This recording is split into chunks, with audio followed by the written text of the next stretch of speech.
I have leftover pork roast and baked potatoes. Let's make some hash.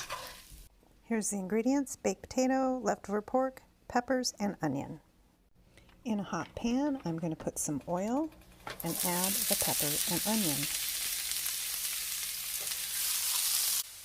Next, I'm going to cut my potatoes into bite-sized pieces.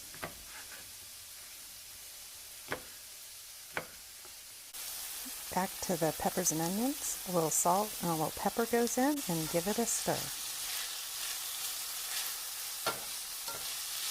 Now that the peppers and onions are soft, it's time to add the potatoes.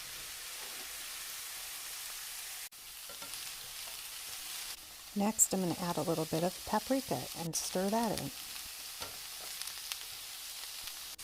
And a little bit of butter. Once the potatoes are browned, we add the meat at the very end so it doesn't dry out.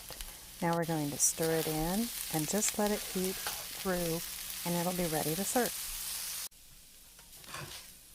Time to plate it up. A couple scoops on the plate, top it with some cheese, and you're ready to eat. Thanks for watching. I hope you enjoyed this video.